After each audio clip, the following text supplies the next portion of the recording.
నమస్తే, welcome to our channel. నేను అంకిత. Johnny మాస్టర్పై సృష్టి వర్మ అసలు కేసు పెట్టడానికి అసలు దాడి తీసిన కారణాలు ఏంటి? ఎందుకంటే చూసుకున్నట్లయితే తను జానీ మాస్టర్తో కలిసి 5 yearsగా వర్క్ చేస్తుంది. మరి 5 yearsలో కూడా తనని చాలా హెరాస్ చేశారు అని అయితే అందరితోనూ చెప్పారు.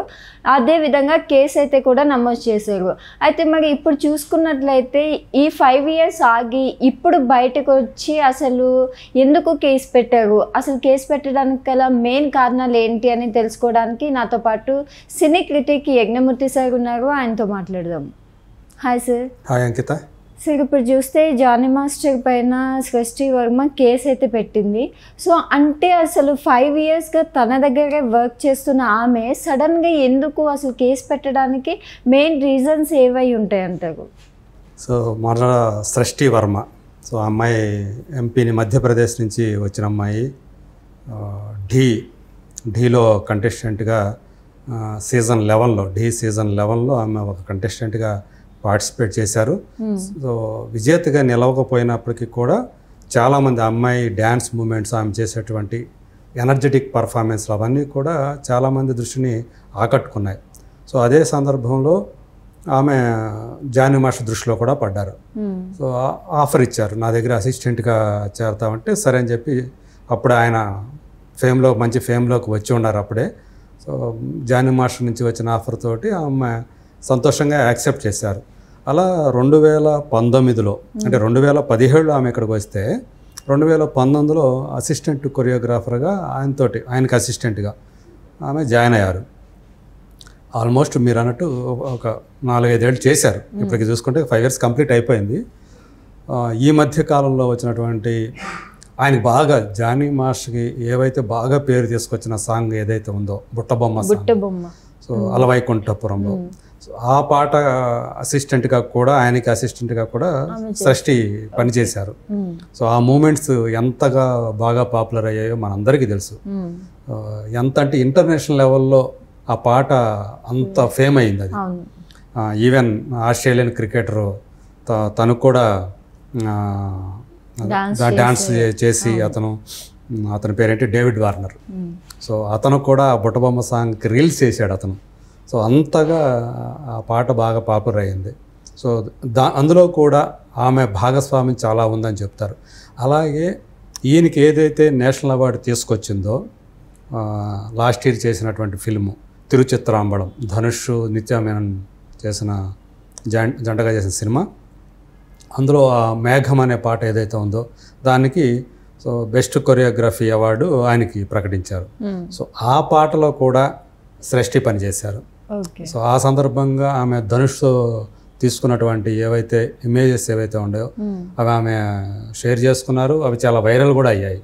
సో అలాంటి ఒక టాలెంటెడ్ పర్సన్ అమ్మాయి. సో అమ్మాయి ఆయనకి చెప్పాలంటే ఒక రైట్ హ్యాండ్ లాగా ఉందని చెప్పాలి. మాస్టర్ చేసిన సక్సెస్ఫుల్ సాంగ్స్ అన్నిట్లో ఈ పాత్ర ఉంది. అంటే 2019కు ముందు ఆయన 10 ఏళ్ళు పనిచేశారు ఆయన. సో అప్పుడు కూడా ఆయన చాలా మంచి మంచి పాటలే చేశారు. సో ఆయనకి టాలెంట్ లేదని మనం చెప్పుకోవడానికి అది తప్పు. అది మళ్ళీ సో కాకపోతే ఈమె వచ్చిన తర్వాత ఇంకొక స్ట్రెంగ్త్ ఆయనకి యాడ్ అయినట్లయింది. సో మొత్తానికి అట్లా మరి ఇద్దరి మధ్య ఎలాంటి అండర్స్టాండింగ్ ఉందో మనకు తెలియదు. సో అమ్మాయి చెప్పిన దాని ప్రకారం అయితే 2019 నుంచే సో ఇలాంటిది చోటు చేసుకుంది తమ మధ్య. ఆయన తనని లైంగిక వేధింపులు గురి చేశాడు అని ఆమె ఏదైతే కంప్లైంట్ చేసిందో ఆ టైంలో ఆమె చిన్నపిల్ల, 16 ఏళ్ల పిల్ల ఆమె.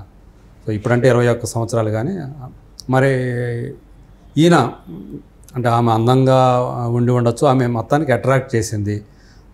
ఆమె తన నుంచి జారిపోకూడదని చెప్పేసి ఆయన కోరుకున్నట్లుగా ఉన్నాడు. కానీ ఆమె ఒక 4 ఏళ్ళు చేసిన తర్వాత తను ఇండిపెండెంట్ కొరియోగ్రాఫర్ కావాలనుకున్నారు. సో అది ఆయన సహించలేకపోయినట్లు మనం అర్థం చేసుకోవాలి. సో ఆమె బయటికి వెళ్ళి పుష్ప 2 లాంటి ఒక పెద్ద పాన్ ఇండియా ఫిల్మ్కి ఆమె పనిచేస్తూ ఉన్నారు. సో ఆల్రెడీ పుష్ప అని ఏదైతే జాతర సాంగ్ కూడా బయటకు వచ్చిందో పుష్ప 2 సంబంధించి గణేష్ ఆచార్య మాస్టర్తో కలిసి చేశారు ఆ పాట. సో ఆమెకు కూడా దానికి క్రెడిట్ ఇచ్చారు కొరియోగ్రఫీలో. సో అట్లా ఇవన్నీ కూడా ఇలా ఆమెకి సొంతంగా ఒక పేరు సంపాదించుకోవటం, తను సొంతంగా అంటే తన నుంచి జారిపోయి వ్యక్తిగా ఆమె సొంతంగా ఇలా ఒక కొరియోగ్రాఫర్గా పనిచేస్తూ ఉండటం అనేది ఈయనకి బహుశా నచ్చి ఉండలేదని మనం అనుకోవాలి. అందుగురించే ఆమెని హెరాస్ చేస్తున్నారా అనేది ఇక్కడ చర్చనీయాంశం అవుతూ ఉంది. సో ఇది ఆయనతో పాటు ఆయన భార్య కూడా ఇందులో ఆయేషా. సో యాక్చువల్గా ఆమె పేరు సుమలత. సో ఆమె పెళ్లి తర్వాత ఆయేషాగా ఆమె పేరు మార్చుకున్నారు. సో మతం మార్చుకున్నారా లేదా ఏంటనేది కూడా మరి ఇక్కడ గమనించాలి. సో మతం మార్చుకున్నారనే చెప్తున్నారు ఆమె కూడా. సో ఏదేమైనప్పటికీ కూడా ఇది ఆయనకి బాగా కష్టం కలిగించింది. సో ఈవెన్ ఆయన దగ్గర పనిచేసే టైంలో సో వ్యానిటీ వ్యాన్లో కూడా తనని చాలా ఇబ్బందులు పెట్టాడు. లైంగికంగా ఆ ఫేవర్ అడిగేవాడు. తను నేను కనుక తిరస్కరిస్తే చాలా హెరాస్ చేసేవాడు, కొట్టేవాడు. అట్లాగే ఈ మధ్య కాలంలో అయితే మతం మార్చుకోమని, పెళ్లి చేసుకోమని వేధించడం అనేది ఇంటికి వచ్చి మరీ వేధిస్తూ వస్తున్నారు. ఆయనే కాకుండా ఆయన భార్య కూడా వచ్చి నన్ను కొట్టారు, నా మీద చేసుకున్నారు అని ఆమె ఏవైతే కంప్లైంట్లో ఆ ఫిర్యాదులు అయితే ఆమె అంశాలు ప్రస్తావించారో అవన్నీ కూడా చాలా వరకు అంటే ఈయన ఎలా వెళ్తుంది, నా నుంచి నా చేజారిపోతుందా, తను సొంతంగా చేసుకుంటుందా అనేది తట్టుకోలేకపోయాడు అనేది మనం అనిపిస్తుంది. ఆమె కంప్లైంట్ ప్రకారం చూసి అదే కంప్లైంట్ కనుక నిజమైతే కనుక ఈయన ఎలాగైనా ఆమెని తన చేతుల్లోనే తన గుప్పిట్లోనే పెట్టుకోవాలంటే ఎలా? పెళ్లి చేసుకోవడం ద్వారా మాత్రమే సాధ్యం. మామూలుగా అయితే పెళ్లి చేసుకోవడం కుదరదు. కాబట్టి ఆమె మతం మారితే కనుక తను పెళ్లి చేసుకోవడానికి వాళ్ళ దాని ఉన్న మత సంప్రదాయం ప్రకారం చేసుకోవచ్చు. కాబట్టి అలా ఆమె మీద ఒత్తిడి చేసి ఇబ్బంది పెట్టారు అని చెప్పేసి మనకు అర్థం చేసుకోవాలి, ఆ కంప్లైంట్ నిజమే అయితే కనుక. సో దాని తర్వాత లేకపోతే ఆమె ఆ కంప్లైంట్లో ప్రస్తావించిన అంశాలు నిజం కాకపోతే అంత అంటే ఒక అత్యాచారం చేశాడు అనే ఒక పైగా మైనర్గా ఉన్న టైంలో అత్యాచారం చేసిన ఏదైతే ఉందో అది చాలా సీరియస్ అఫెన్స్ అది.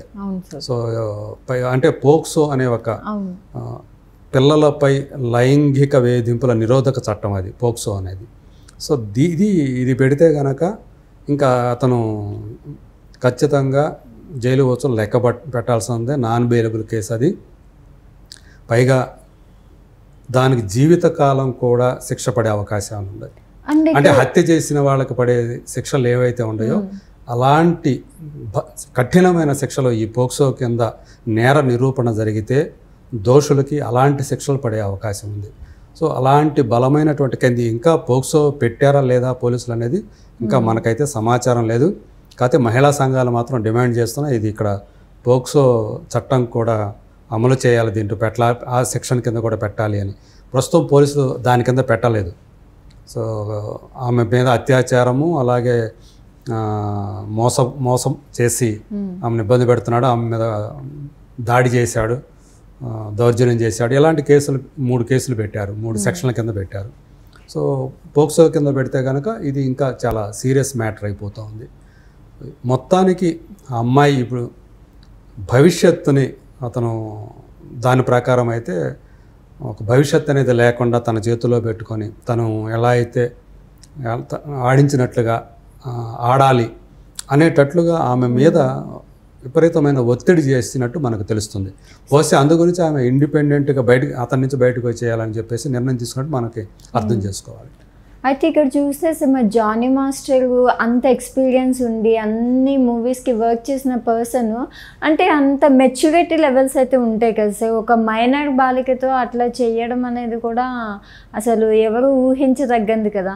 అండ్ ఇలాంటివి జరుగుతూ ఉంటే ఫ్యూచర్లో కూడా ఇది నాకు డేంజరస్ అని కూడా తెలిసి ఉండాలి కదా సార్. మరి అన్నీ తెలిసి కూడా ఎందుకు అంటారు ఇట్లా చేసింది? అంటే ఆమె చిన్నతనం అప్పుడు ఏదైతే అందులో కంటెస్టెంట్గా ఆమె పార్టిసిపేట్ చేసిందో ఆ షోలో, ఆ డ్యాన్స్ షోలో తను ఏదైతే ఆఫర్ ఇచ్చాడో దానికి ఆమె తనకు కృతజ్ఞతగా ఉండిపోతుంది అని అతను భావించి ఉండాలి.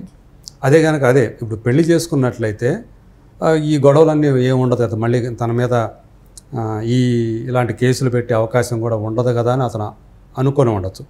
అదే అసలు ఏమీ ఆలోచించకుండా ఉండి ఉండొచ్చు. ప్రధానంగా అతనికి ఏంటి, అతను ఈగో దెబ్బతిని ఉండవచ్చు. ఏమి ఇండిపెండెంట్గా చేస్తుందా, నా నుంచి బయటికి వెళ్ళిపోతుందా, సో నా దగ్గరే ఉండాలి కదా, నా దగ్గరే ఉండాలంటే పెళ్లి చేసుకోవాలి అనే దాని మీదే అతను వెళ్ళాడు. పైగా ఏంటంటే తను ఇప్పుడు బాగా పాపులర్ ఫిగర్. సో డ్యాన్స్ మాస్టర్స్లో పైగా అసోసియేషన్ యూనియన్కి ప్రెసిడెంట్గా కూడా ఉన్నాడు.